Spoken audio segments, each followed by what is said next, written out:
Pinupuri ka namin, O Diyos, Ama, Anak at Espiritu Santo.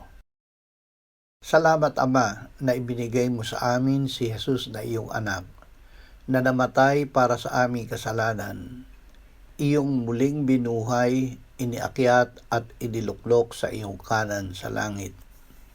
Salamat na ibinigay mo sa amin ang iyong banal na Espiritu at sa pamamagitan niya ay ibinuhos mo ang iyong pag-ibig sa aming puso.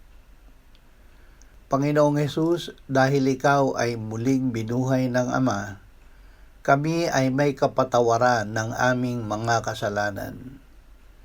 Gawin mo na mamuhay kami na hindi na patuloy na nagkakasala.